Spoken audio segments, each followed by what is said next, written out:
Bonjour à toutes et à tous. Nous nous retrouvons pour notre deuxième journal hebdomadaire. À l'actualité de ce 14 janvier 2017, le gun game, de l'argent à la clé. Annonce terrifiante de la part de civils. Qui sont-ils? Les pilotes d'avion devenus fous. La délinquance routière, est-ce vraiment dangereux? Gendarmerie, un recrutement exceptionnel. Maison hantée. Quels sont ces rares phénomènes? Et pour terminer, de nouveaux esprits sur l'île, d'où viennent-ils? Le gun game.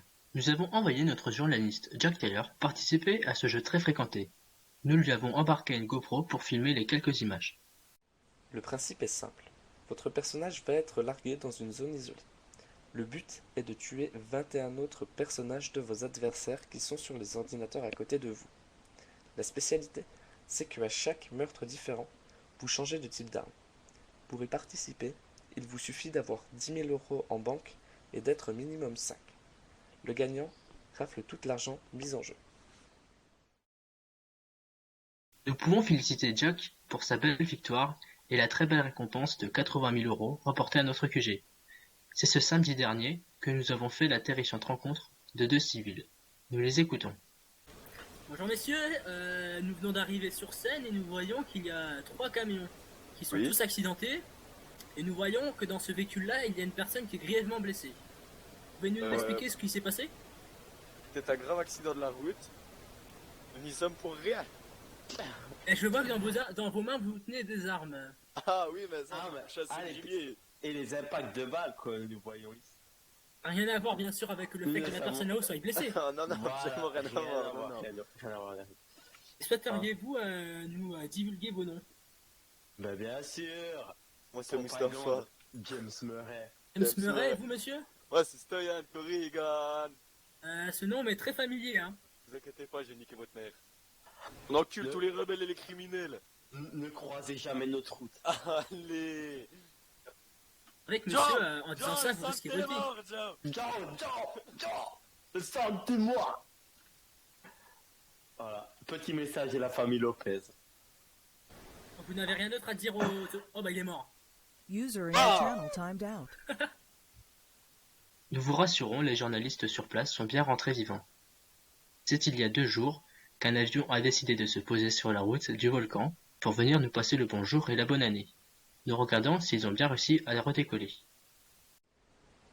Pendant que nous réglions des affaires dans nos bureaux, nous avons entendu un avion se poser sur la route du volcan. Nous avons pu parler au pilote, mais lui, ne souhaitant pas nous divulguer son nom ni témoigner sur ce qu'il faisait ici, nous avons simplement pris les images du décollage de ce fantastique pilote.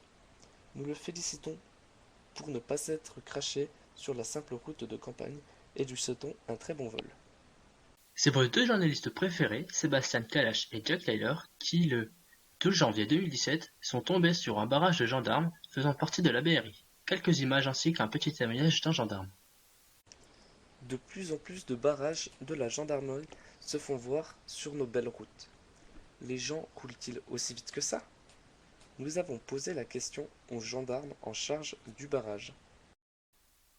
Alors bonjour monsieur, nous nous trouvons à côté de l'hôpital de Georgetown et il y a un barrage de la BRI. Pourriez-vous nous expliquer la raison? Tout simplement pour réguler la vitesse des véhicules venant de part et d'autre, pour une meilleure sécurité des civils. Et des barrages, vous en faites souvent? Oui, ça nous arrive pour fluidifier un peu la circulation. D'accord, bah je vous remercie monsieur. Je vous remercie. Vous pouvez descendre du véhicule s'il vous plaît, vous mettre sur le côté, histoire, question de sécurité, hein, sur l'herbe, s'il vous plaît. J'aimerais voir le conducteur du véhicule. C'est moi. Contrôlez vos papiers s'il vous plaît monsieur. Bien sûr, tenez.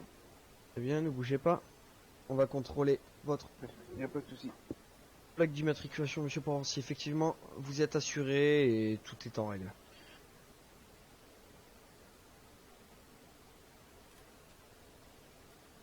Tout est bon? Vous pouvez y aller? Attendez, je regarde monsieur, il n'y a pas de problème. Votre véhicule n'est pas assuré, il est bien à votre nom mais par contre il n'est pas assuré. Il y a maintenant 1 semaine que les nouvelles recrues de la gendarmerie ont intégré l'effectif. Un de nos reporters était sur place pour prendre quelques images du recrutement. C'est avec honneur que l'un de nos journalistes a pu participer au recrutement de la gendarmerie le 7 janvier 2017.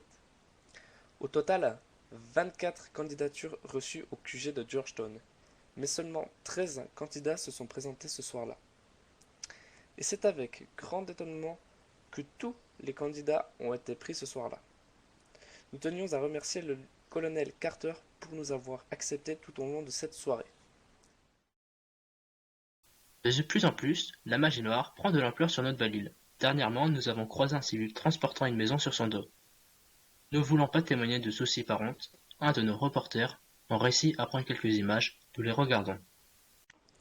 C'est le 12 janvier 2017 qu'un phénomène très spécial s'est passé dans les rues de Georgetown. Un homme a réussi à déplacer sa propre maison sur son dos sur plus d'1 kilomètre. Est-ce de la magie noire ou avons-nous trouvé tout simplement un déménageur de l'extrême? La réponse reste pour l'instant incertaine. Ceci dit, nous vous conseillons de faire très attention car ce phénomène très spécial pourrait se reproduire à l'avenir. Depuis peu, il y a une nouvelle rumeur qui court. Apparemment, des nouveaux esprits se seraient installés sur une petite île à gauche de Georgetown, se nommant Yaza. Il est vrai que certaines fois, nous entendons parler des voix étrangères. Nos reporters se sont rendus sur les lieux, nous regardons les images. Depuis un certain moment, nous entendons parler des voix étrangères dans notre tête. D'après plusieurs civils, ces personnes habiteraient sur cette île mystérieuse. Il est vrai que sur l'une des images, nous arrivons très difficilement à distinguer une silhouette humaine. Nous vous conseillons vivement de ne jamais mettre un pied sur cette île pour cause que les effets que vous pourriez encourir pourraient nuire à votre santé. Avant de se quitter, nous tenons à remercier le PDG de MB Luxury pour nous avoir prêté son bureau pour notre journal. Nous vous remercions d'avoir regardé notre deuxième journal hebdomadaire. Nous espérons que le contenu vous aura plu. Bon week-end et bonne fin de journée à tous.